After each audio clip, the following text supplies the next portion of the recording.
Hola amigos de Salud TV, muy buenas tardes y bienvenidos a su programa. Estamos en el jueves 11 de abril, en el Día Mundial del Mal de Parkinson. Y precisamente esa es la patología de la cual estaremos aprendiendo este día con nuestros especialistas invitados, a quienes les presentaré luego de la cápsula. Veamos.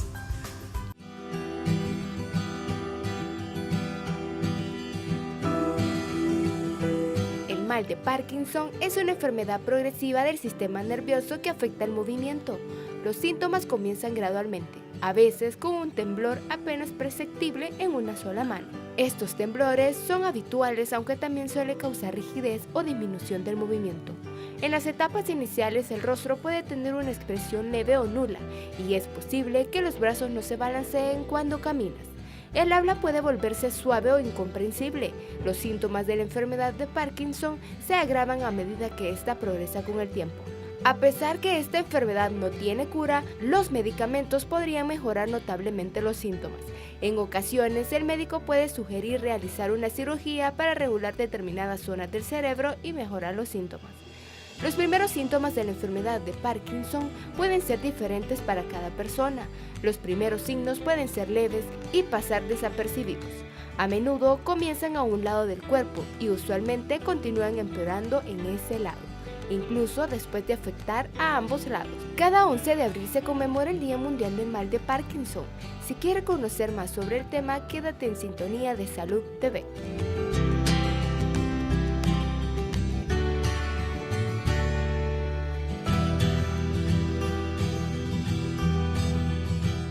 Bueno, ahí lo tienen. ¿Quiénes nos acompañan este día? Bueno, como el mal de Parkinson generalmente lo asociamos a la tercera edad, con nosotros está el doctor Luis Humberto Bermúdez, geriatra. ¿Qué tal, doctor? ¿Cómo está? Buenas tardes, mucho gusto.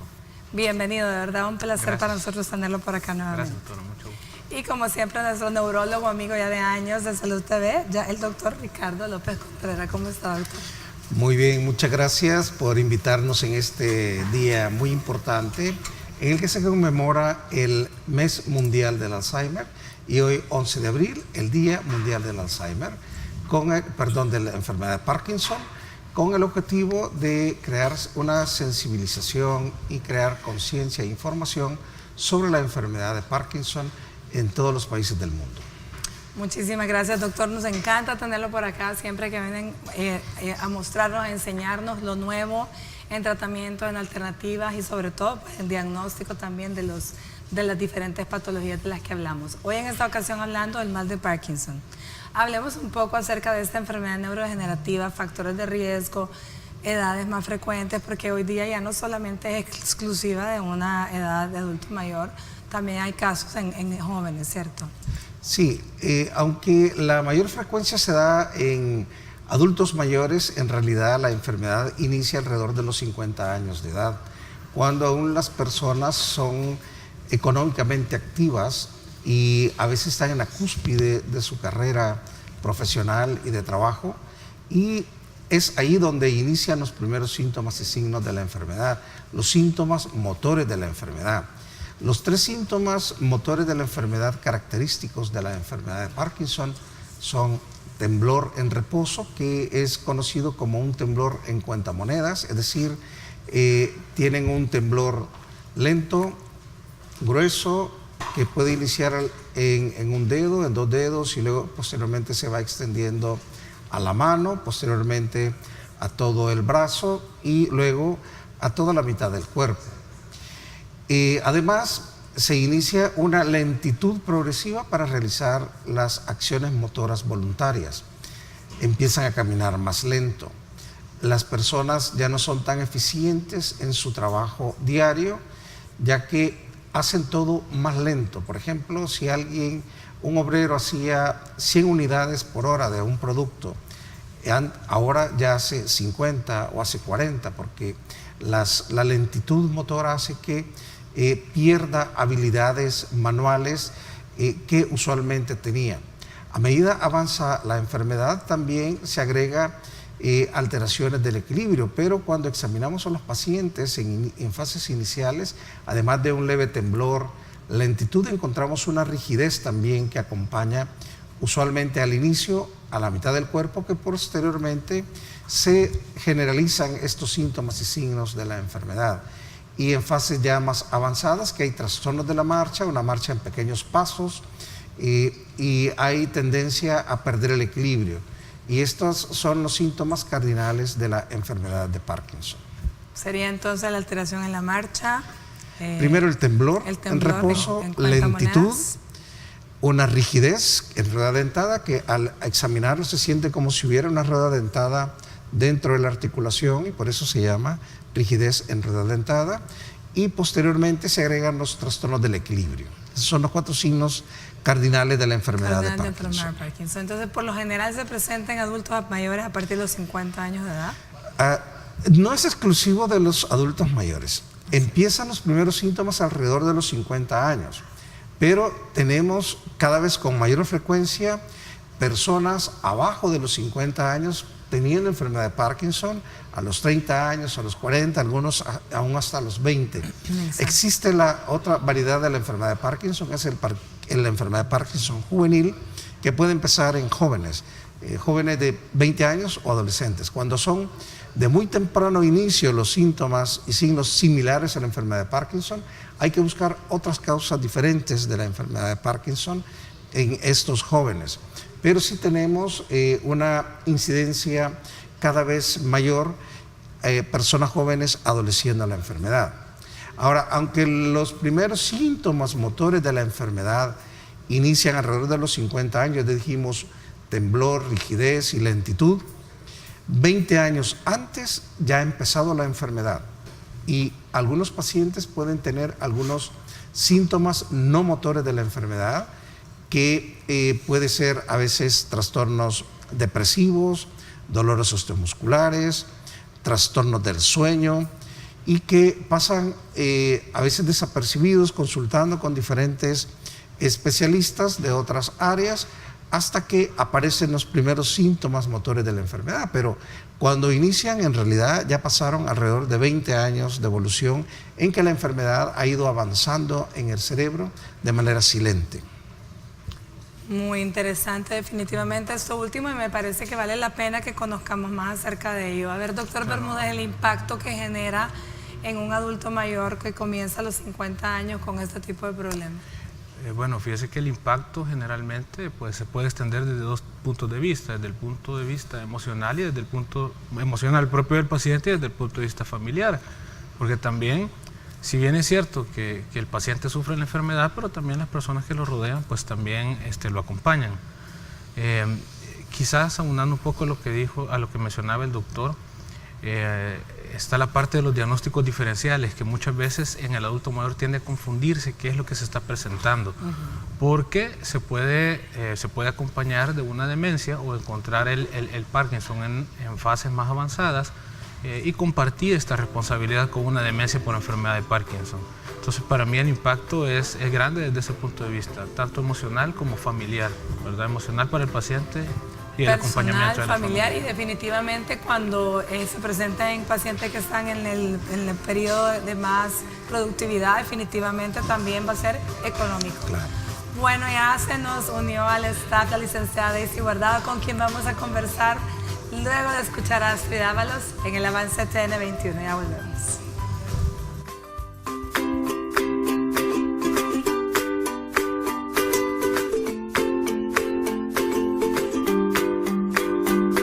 Estás viendo Salud TV.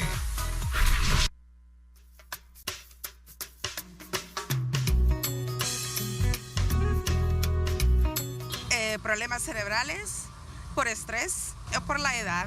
La edad, ¿verdad? Porque los jóvenes es rarete que padezcan de eso, de enfermedad, ¿va? Es posible que eso sea la edad que uno tiene, porque ya en la vejez todas las enfermedades se acumulan en uno. Tal vez problemas cerebrales. La vejez, mala alimentación, mucho estrés. El problema de la alimentación actual es una de ellas. demasiado estrés, las emociones que causan muchos problemas en todo el organismo. Tengo entendido que, por ejemplo, los boxeadores pueden ser de eso, ¿verdad? Tanto golpe que reciben.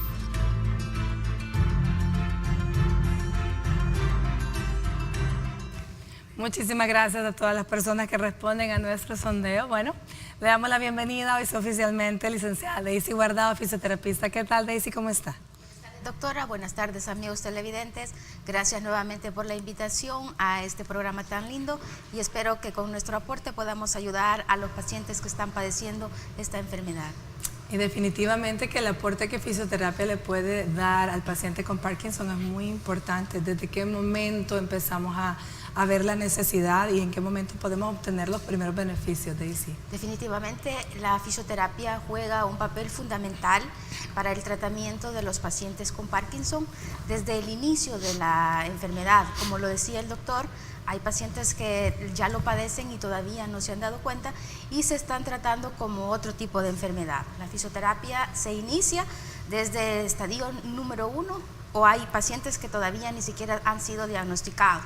El objetivo de la fisioterapia es ayudar a disminuir o a controlar los problemas de movimiento, que en este caso son los que más se ven afectados. Ayuda también a controlar y a que el temblor aumente. Ayuda también a disminuir la rigidez, que es una de las alteraciones que más se dan en estos pacientes. Ayuda también a controlar y a disminuir la coordinación y el equilibrio que se ven afectados. Todo esto con el objetivo de ayudar a mejorar la marcha. La marcha es uno de los factores que más afecta a los pacientes, se vuelve una marcha lenta, arrastrada, y también nosotros ayudamos a prevenir caídas, que son una de las alteraciones y problemas que más se dan en los pacientes. Ayudamos también a mejorar la respiración, a mejorar el lenguaje, ya que se ve afectada la parte de la comunicación en los pacientes, ya sea el habla o la escritura, debido a que con el movimiento incontrolado que tienen en sus manos se les dificulta firmar, a veces algo como tan sencillo poner su nombre, que es tan importante, se ve afectado. También ayudamos a evitar, digamos, las contracturas musculares que se dan por la misma rigidez que se da en los pacientes. Todo esto con el objetivo de ayudarle a los pacientes a lograr su independencia en las actividades de la vida diaria, que es bien importante que el paciente mantenga la independencia en el vestido superior, inferior, en el autocuido como el bañarse, el cepillarse los dientes, en comer, que es tan importante que el paciente mantenga estas actividades. Es importante porque el paciente, cuando ve que se van limitando sus actividades de autocuido tan sencillas, el paciente cae en una depresión, y esto es bien importante, que evitar que el paciente llegue a una depresión, porque con ello también viene un encamamiento, una silla de ruedas y la inmovilidad total. Ya cuando los estadios están avanzados, también la fisioterapia ayuda a evitar úlceras por decúbito cuando el paciente ya está prácticamente en una cama, evitar que se contracturen las articulaciones. Todo esto con el objetivo de que el paciente tenga una calidad de vida, que es lo que más se necesita. Lo que más andamos buscando, así es. Bueno, a ver, vamos a ver, doctor López Contreras, a mí me gustaría saber, como la gente pregunta, todos de pronto tienen dudas y mitos y preguntan, ¿un trauma craneano puede provocar un Parkinson? Sí. En cuanto a la causa de la enfermedad de Parkinson, todavía no se conoce. Sin embargo, sí hay un factor genético de fondo, aunque la gran mayoría de personas con enfermedad de Parkinson no tienen antecedentes familiares, sí un pequeño porcentaje, menos del 20%, pueden haber varios familiares adoleciendo la enfermedad de Parkinson y ya se han identificado algunos factores o alteraciones cromosómicas específicas en algunos grupos de familia. Pero en la gran mayoría de personas con enfermedad de Parkinson es de manera idiopática y esporádica, no hay un factor genético de por medio.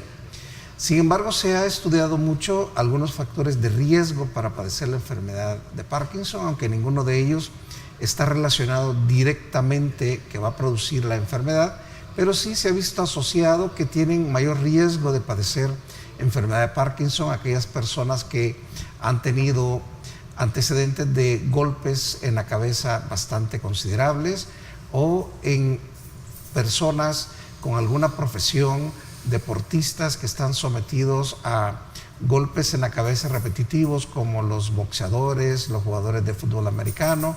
Se ha visto que años después estos traumas repetidos de la cabeza pueden luego desencadenar en enfermedad de Parkinson. Otro factor muy importante en nuestro medio de alta relevancia es la exposición a pesticidas. Se ha asociado mucho las personas que han estado expuestas a pesticidas que tienen una mayor incidencia, una mayor frecuencia de desarrollar la enfermedad de Parkinson. También algunas personas expuestas a otro tipo de metales pesados o tóxicos, como aquellas personas, por ejemplo, con soldadura eléctrica que pueden asociarse también a la enfermedad de Parkinson.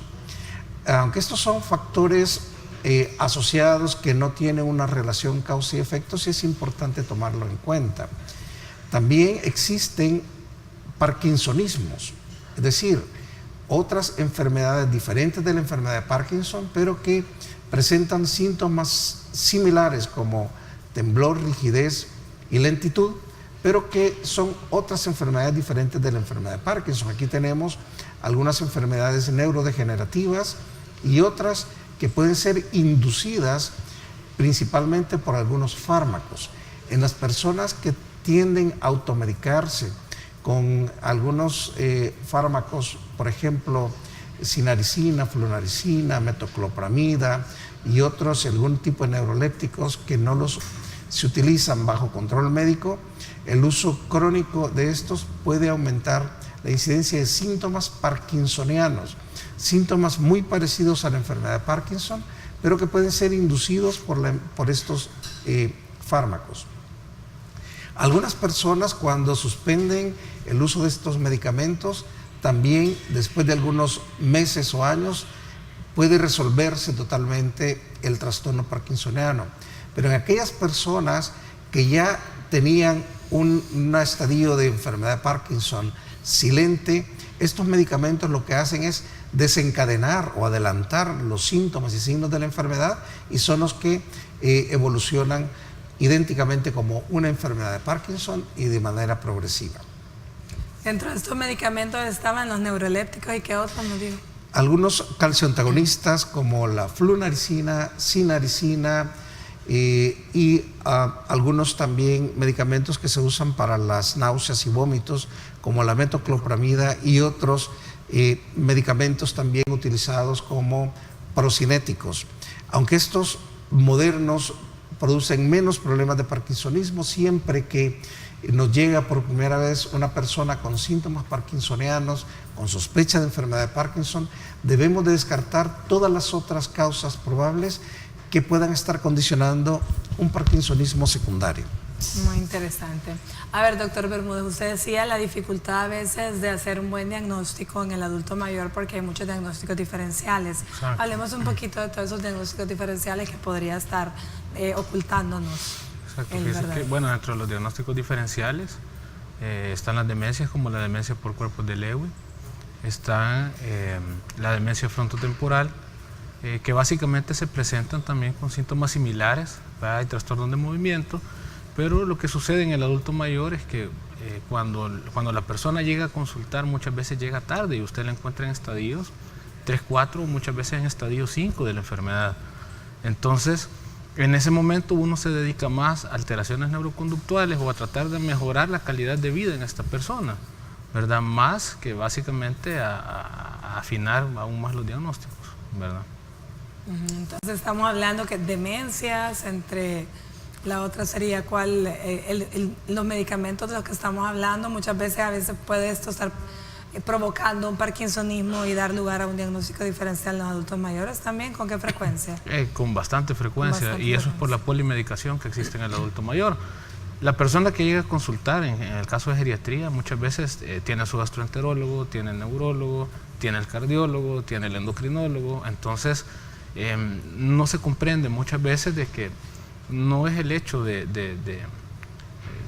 tratar de restar medicamentos o que el geriatra tenga que dirigir una situación, porque no es eso, sino que es el trabajo en equipo y que realmente la atención en el adulto mayor debería ser desde el punto de vista multidisciplinario. Claro. Pero con una cabeza, alguien tiene que ser la cabeza, que en el caso cuando hay geriatra, pues lo mejor es que sea el geriatra, ¿no? Yo creo que dependería de cuál es la afección que más reduzca la calidad de vida en la persona, ¿verdad? Como le menciono, el trabajo interdisciplinario. Un trabajo multidisciplinario, así es. Bueno, y hablando de trabajo multidisciplinario, ya Daisy nos explicó realmente en todas las áreas en las que puede ayudársele. En el caso de esto que mencionaba el doctor, esta rigidez, esta signos de rueda dentada y lentitud, ¿de qué forma fisioterapia los puede ayudar? ¿Con qué tipo de ejercicio? Realmente hay que hacer una evaluación personalizada, eso es bien importante, evaluar al paciente y ver en qué etapa, en qué estadio está aún. Se realizan diferentes técnicas, movimientos pasivos o movimientos activos en los cuales el paciente todavía puede realizarlos voluntariamente el ejercicio. Ahorita se está utilizando mucho lo que son ejercicios acuáticos. Esto ayuda muchísimo porque dentro del agua facilita mucho la movilización y es menos de golpe, digamos, o de impacto. Esto también con el objetivo de que a veces evitar el dolor, que la misma rigidez o las contracturas que se van generando causa dolor a los pacientes. También marchas, digamos, al aire libre que el paciente pueda realizar por sí solo. También esto ayuda al área de esparcimiento y el área lúdica, que es bien importante cuidar en estos pacientes. Actividades como el yoga también es bien importante porque ayuda a la elasticidad y a la flexibilidad tanto de las articulaciones como de todos los tejidos blandos. Bueno, muy bien. Pero ya escuchamos que ya sea en el momento del diagnóstico o ya bien sentada la enfermedad, los trastornos emocionales como la depresión es algo bastante frecuente y precisamente de eso nos habla la doctora Michelle Soto Maravilla, nuestra psiquiatra. Escuchemos la siguiente cápsula.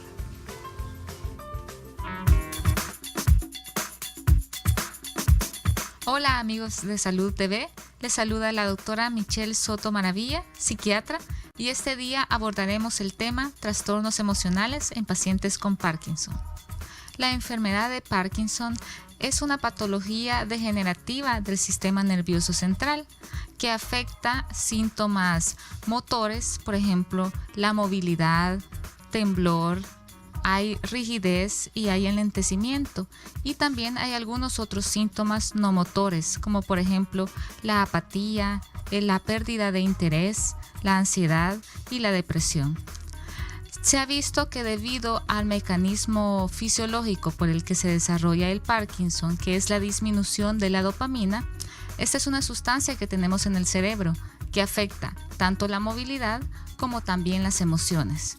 Por ende, algunos síntomas como depresión y ansiedad pueden ser vistos en estos pacientes muchos años antes que incluso las manifestaciones motoras. Los pacientes con Parkinson, al recibir la noticia, pueden enfrentarse ante la sensación de sentirse abandonados, frustrados, porque hay muchas de sus habilidades que van a comenzar a perderse. Los pacientes con Parkinson pueden dejar de trabajar y en muchas ocasiones son abandonados incluso por la familia. Debemos siempre investigar en los pacientes con enfermedad de Parkinson, depresión y ansiedad, y es importante también para los familiares que le den el mayor apoyo posible para poder sobrellevar esta enfermedad tan difícil.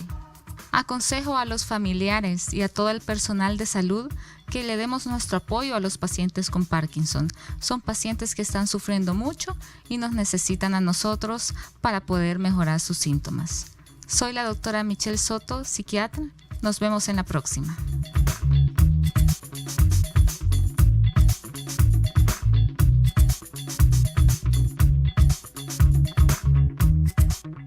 Estás viendo Salud TV.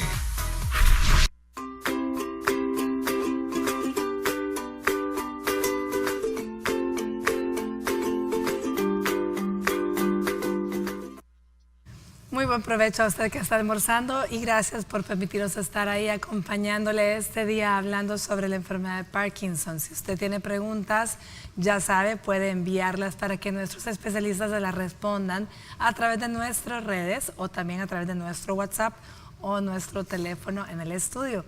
Ahí lo tiene, nuestro número de WhatsApp 7012-0891 y el teléfono en el estudio 2283-2157. Tenemos ya una pregunta en el WhatsApp, vamos a tratar de ver en qué ayudamos. Buenas tardes, doctores. Una pregunta, ¿y la enfermedad de Parkinson es hereditaria? Mi padre falleció y tenía esa enfermedad.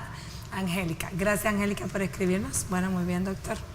La enfermedad de Parkinson no siempre es hereditaria, solo en la minoría de los casos hay varios familiares afectados por esta enfermedad y cromosomas ya identificados. Hasta más del 80%, el hecho que yo tenga un familiar con enfermedad de Parkinson no quiere decir que a mí me va a dar en un futuro. Así es que tranquila, que no es que a todas las familias de una persona con enfermedad de Parkinson van a adolecer esta enfermedad. Muy bien, a ver, doctor, usted habló de los 4 signos cardinales para hacer el diagnóstico, lo mencionó la doctora Soto Maravilla también, pero veamos cómo vamos a hacer el diagnóstico aparte de la clínica, en el caso de que el paciente lo tenga el geriatra. ¿Qué son las primeras evaluaciones que vamos a hacer? Mire, fíjese que el diagnóstico de la enfermedad de Parkinson, el predominio, cómo va a sacar usted el diagnóstico principal es a través de la historia clínica. Básicamente los estudios de gabinete como la resonancia es para excluir otras causas que me puedan estar generando estos tipos de problemas, llámese accidentes cerebrovasculares, hipertensiones intracraneanas, presencia de masas u otro tipo de lesiones que me puedan afectar, pero el diagnóstico es a través de la historia clínica y de la evaluación neurológica. Muy bien, doctor. ¿No existe ningún otro hallazgo, por ejemplo, en una resonancia, en algo más? ¿No podemos encontrar nada más? En la actualidad hay estudios avanzados que nos ayudan a hacer un diagnóstico de precisión.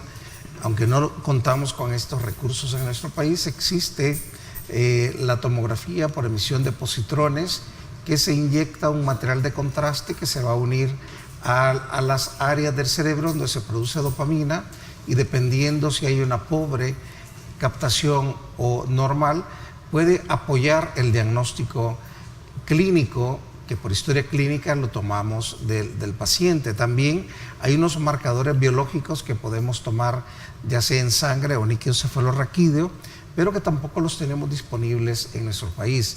En otros países se está utilizando en fases tempranas de la enfermedad o en diferentes evoluciones de la enfermedad con fines de investigación, pero todavía no están estandarizados para hacer un diagnóstico preciso únicamente a través de estos factores bioquímicos, sino hay que siempre hacer una correlación de los hallazgos de estos exámenes especiales con el cuadro clínico de la enfermedad. Estos marcadores biológicos o exámenes especiales son importantes en aquellos pacientes en los que tienen alguna presentación atípica y necesitamos diferenciarlo de otras enfermedades diferentes de la enfermedad de Parkinson. Para esto se está utilizando, por ejemplo, hay una enfermedad neurodegenerativa muy común, más frecuente que la enfermedad de Parkinson, que es el temblor esencial, que puede iniciar aún desde la infancia en jóvenes, pero es más frecuente en adultos mayores. A diferencia de la enfermedad de Parkinson, el temblor esencial es un temblor que aparece al hacer movimientos voluntarios. Por ejemplo, al extender la mano empieza a aparecer el temblor, o al hacer movimientos voluntarios, al utilizar cubiertos o al escribir. Hay que tomar una fotografía. Cuando tenemos las manos en reposo, el temblor desaparece. Es todo lo contrario de lo que pasa en la enfermedad de Parkinson.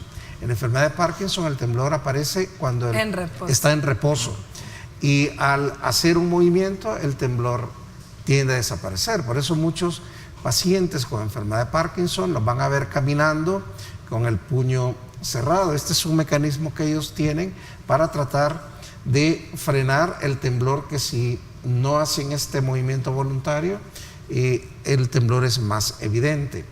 Y la otra diferenciación con el temblor esencial es que el temblor esencial no se acompaña de otros trastornos neurológicos como lentitud, rigidez ni trastornos de la marcha, y es un temblor que se llama temblor benigno o familiar o temblor esencial porque puede pasar muchísimos años con una progresión muy lenta y no es tan discapacitante como en la enfermedad de Parkinson.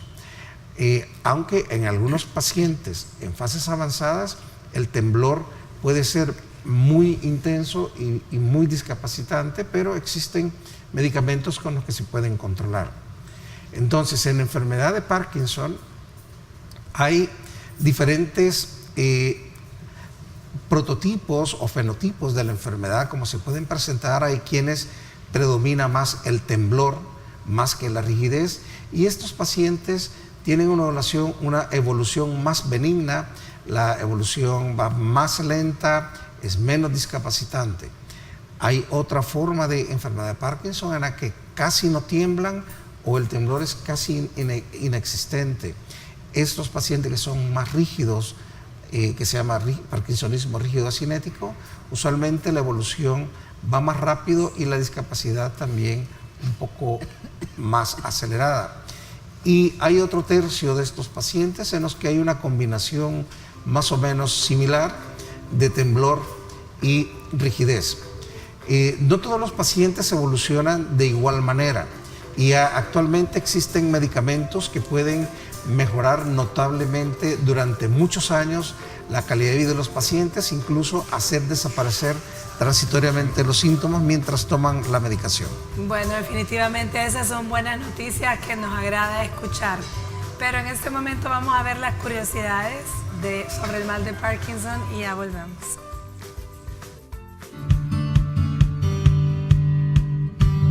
Hoy, 11 de abril, se conmemora el Día Mundial del Mal de Parkinson. Esta fecha coincide con el aniversario del nacimiento del Dr. James Parkinson, neurólogo británico que en 1817 descubrió esta enfermedad neurodegenerativa. ¿Sabías que en el año 2007 se conmemoraron 200 años de la publicación de un ensayo escrito por el Dr. James, en el que se describe por primera vez la parálisis agitante? Este famoso libro dio a conocer esta enfermedad y se ha convertido en un clásico de la literatura médica universal, que hasta ahora no dispone de una traducción completa al español. En España, y según los datos de la Sociedad Española de Neurología, entre 120.000 y 150.000 personas padecen de esta enfermedad. El informe sobre el impacto social del Parkinson, realizado por la Fundación del Cerebro en el 2013, cifrada entre 87.833 y 396.976 el número de personas con Parkinson en España. La diferencia de cifras se explican tanto por la metodología de los estudios como la inclusión de todos los síndromes. Según cifras de la Asociación Europea, esta enfermedad afecta a más de 6 millones de personas en todo el mundo.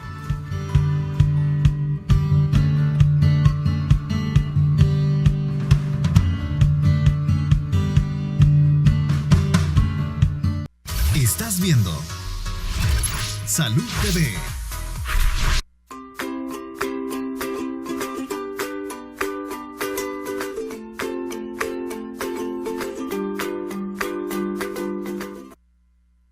Continuamos con nuestro programa y como todos los jueves la sección de primeros auxilios con el doctor Rolfo Castro, especialista en salud ocupacional. ¿Cómo está, Rolfo? Muy bien, doctora, por aquí siempre compartiendo estos temas importantes, contentos que ya vamos a estar de vacaciones.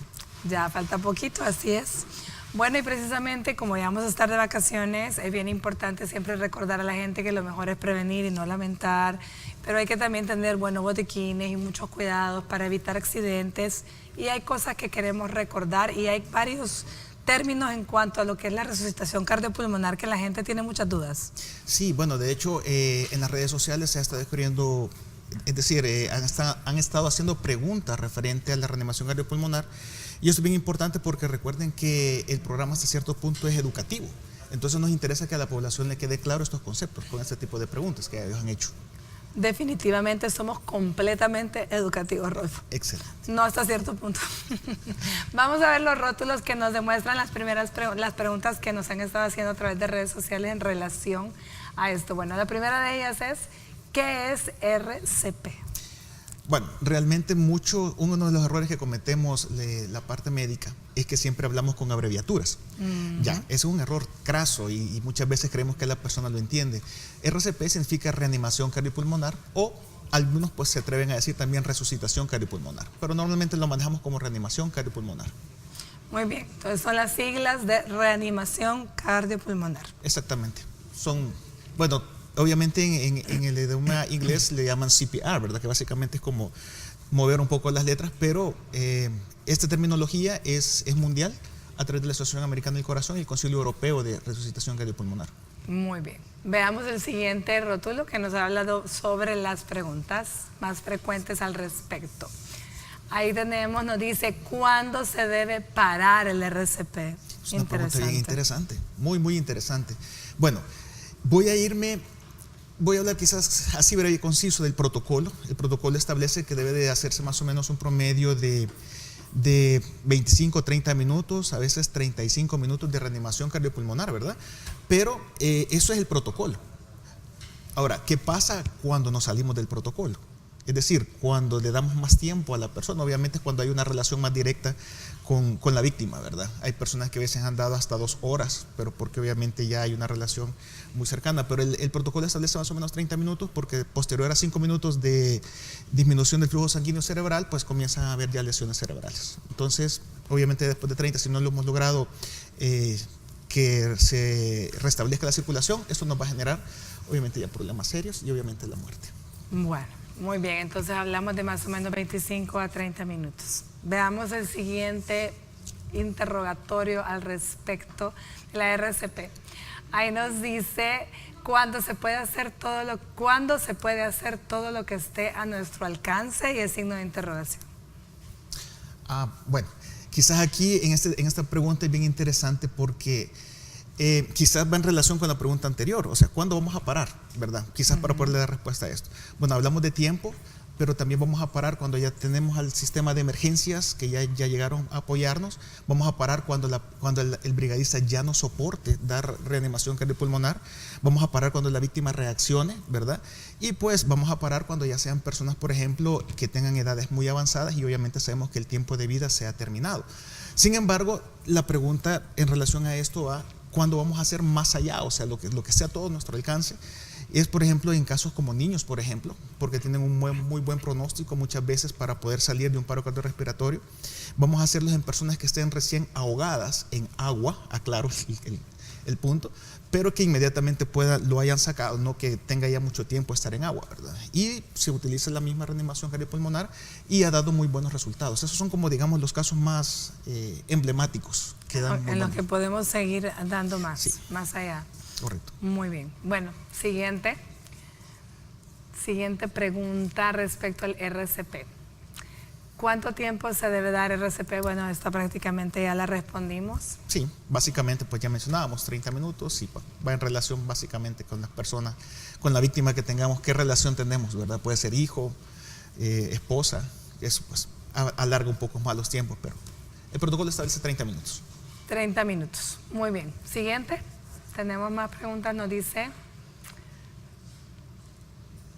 ¿se pueden fracturar las costillas al hacer RCP? Por supuesto. Principalmente si estamos hablando de personas ya de edad avanzada, personas que tengan osteoporosis, por ejemplo, o el simple hecho de que demos una mala reanimación, ¿verdad? Obviamente, mala técnica. Una mala técnica, correcto. De hecho, ahora los protocolos establecen, surge una pregunta en base a eso. ¿Cómo sabemos si realmente la presión que estamos haciendo es la adecuada? Entonces, ahora los protocolos establecen que debe de hacerse en maniquíes que tengan sensores para demostrarnos que realmente estamos haciendo la presión adecuada, ¿verdad? Sin embargo, el protocolo establece que son 5 centímetros más o menos los que debe disminuir el tórax para poder tener una reanimación cardiopulmonar adecuada en esos casos. Entonces, obviamente, las fracturas son situaciones que se van a dar, sin embargo, no podemos parar por una fractura, tenemos que continuar, obviamente. Eso va a traer otras complicaciones, pero cuando ya tenemos la ayuda médica, pues ya queda en Bueno, manos de pero va a ellos. estar vivo para poderle, ¿verdad? Sí, claro, Sufrir claro, esas complicaciones. Acuérdense que el objetivo principal de RCP es que la persona pueda llegar a un hospital para ser atendido, definitivamente. Ese es el punto. Veamos el siguiente rótulo. El siguiente nos dice cuál es la relación entre compresiones y respiraciones. Bueno. Esta es como una fórmula matemática, digámoslo así. Son 30 compresiones cardíacas por 2 respiraciones que tenemos que dar. Obviamente, si recordamos, hay que abrir la vía aérea con la famosa técnica frente-mentón. Y algunos se atreven a decir 30 por 2 por 5. ¿Qué quiere decir eso? 30 compresiones, 2 respiraciones y 5 ciclos. Cuando llegamos al ciclo número 5, volvemos a evaluar si la víctima tiene frecuencia cardíaca. Si no la tiene, pues continuamos. Y si la persona reacciona, pues paramos. Básicamente, 30 compresiones, 2 respiraciones por 5 ciclos. Muy bien. Y veamos la última interrogante respecto al RCP que tenemos en esta ocasión. Nos dice cuál es la diferencia entre RCP y atención prestada hospitalaria. Ok. Yo creo que ahí quizás la pregunta debe haber sido atención prehospitalaria. Prehospitalaria, ok. Los primeros auxilios, hay que entender una cosa, es en el lugar del evento, ya, allí, en ese momento que se está dando. El RCP lo vamos a aplicar en ese momento. La atención prehospitalaria básicamente es, como su nombre indica, la atención que está antes del hospital y que es fundamental para poder llegar a ser atendido en un hospital de segundo o tercer nivel. La atención prehospitalaria por lo general lo va a estar aplicando lo que es, por ejemplo, la Cruz Roja, la Cruz Verde, entre otros, que van a darle soporte vital ya más avanzado, ¿verdad? Van a utilizar medicamentos para poder sacar el paro cardiorrespiratorio y posteriormente entubar y llevarlo hacia un centro hospitalario. Bueno, muchísimas gracias, Rodolfo, por habernos acompañado y habernos venido a dar aclarar estos términos que difícilmente mucha gente en casa podía saber de qué se trataba. Nos veremos el próximo jueves, primero Dios. Perfecto, doctor. Vamos a una pausa y volvemos más de Salud TV.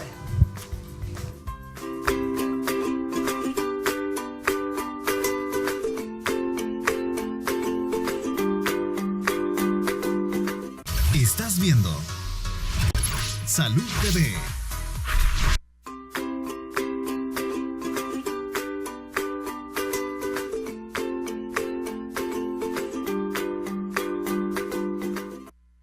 Muy bien, vamos a contestar sus preguntas con nuestros especialistas invitados. Veamos la siguiente que tenemos. En esta nos escribe Ronald. ¿Cómo prevenir la enfermedad? ¿Será que la podemos prevenir, doctor? Podemos prevenirla no exponiéndose a aquellos factores de riesgo. Decíamos no exponerse a traumatismos craneoencefálicos, no exponerse a tóxicos, a pesticidas, y tampoco exponerse a medicamentos que potencialmente pueden producir temblor, parkinsonismo u otros trastornos del movimiento. Ese sería, a grandes rasgos, una vida saludable, con mucho ejercicio, con mucha gimnasia mental, y esas serían las en general. Muy bien, tenemos otra pregunta, veamos, tratemos de responder lo más que podamos. Nos regala producción muy bien. Yo soy Carlos. ¿Esta enfermedad podría tener cura en un futuro cercano o lejano? Gracias, Carlos. A ver, doctor. Yo creo que el futuro siempre va a ser prometedor. Actualmente, pues también no solamente es el abordaje con medicamentos, sino que también con cirugía o con estimulación cerebral profunda, que es bastante prometedora, pero que no todos los pacientes califican para este tipo de tratamiento como cirugía o como estimulación cerebral profunda, pero yo pienso que sí, uno debe de ser positivo y pensar que en algún determinado momento se llegue a la cura de este padecimiento. Muy bien, veamos la siguiente. Así que sí, existe siempre, un futuro es una promesa. Sofía nos dice, buenas tardes, ¿será que me podrían ayudar? A mi mamá se le duermen mucho las manos y le tiembla parte de la cara. ¿Algún consejo? Bueno, Daisy, se le duermen las manos, comencemos por ahí, veamos qué le podemos recomendar. Es importante evaluarla primero, de ahí es necesario que hacerle una rutina de ejercicio para que ella pueda poner en funcionamiento cada músculo que tenemos en la cara. También puede aplicarse, digamos, compresas frías o compresas calientes para ayudarle también al dolor y ejercitarse, digamos, realizar algún tipo de deporte o de ejercicio, una rutina diaria también le puede ayudar a facilitar la movilidad y el adormecimiento que presenta. Y lógicamente pues una evaluación por su neurólogo también para ver qué es lo que está pasando, por qué se le están durmiendo, porque puede ser algo tan simple como mala circulación será, pero habrá que evaluarla mejor. Veamos la siguiente pregunta. Nos dice, ¿la enfermedad de Parkinson se le puede dar a un joven? Pregunta Carlos, precisamente lo que hablamos en el corte. Definitivamente hay personas de 20 años o más que pueden presentar enfermedad de Parkinson. Así es que la recomendación es que ante cualquier temblor, por mínimo que sea, u otro trastorno del movimiento, deben de consultar tempranamente con su neurólogo para que haga una historia clínica completa, haga estudios de gabinete y laboratorio y haga un diagnóstico diferencial tratando de identificar un factor que le esté desencadenando estos síntomas y signos y de esta manera ponerse en un tratamiento temprano y de rehabilitación. Muy bien, por lo tanto, sí, el caso más temprano que usted ha visto es 20 años. 20 años. 20 años. Lo estamos viendo cada vez con más frecuencia, gente joven. Veamos la siguiente pregunta. La siguiente pregunta dice, buenas tardes, soy una persona de 36 años desde hace 20 años aproximadamente, es decir, desde sus 16, detectó que tenía un movimiento hacia adelante y hacia atrás. Es bien mínimo el movimiento, pero se puede ver hasta en mi sombra. Lo siento más cuando estoy sentada y estoy concentrada en algo sin estar activa. ¿Qué debo hacer? Muchas gracias. Esto nos lo escribió Noemí. Muy interesante, un movimiento hacia adelante y hacia atrás tenue, pero que incluso puede verlo en la sombra, pero en reposo. Hay que evaluarla. Es bien difícil hacer un diagnóstico solo con estos información. Ya tiene aún un tiempo de evolución bastante grande. Tendríamos que ver, hay algunos trastornos que se llaman problemas coreiformes, es decir, que hay movimientos de balanceo de manera involuntaria, pero la recomendación sería que consulte con su neurólogo para que la evalúe, haga un examen clínico y determine cuál es el origen de este trastorno del movimiento. Bueno, muy bien. Se nos terminó el tiempo. Muchísimas gracias, doctor Bermúdez, por habernos acompañado. Licenciada Daisy, gracias de verdad, doctor. Un placer tenerlo por acá. Gracias a todas las personas que nos estuvieron en sintonía y a quienes hicieron sus preguntas. El día de mañana estaremos hablando sobre la salud bucal en el embarazo. Así que por hoy les deseo una linda tarde de jueves. Que Dios los bendiga.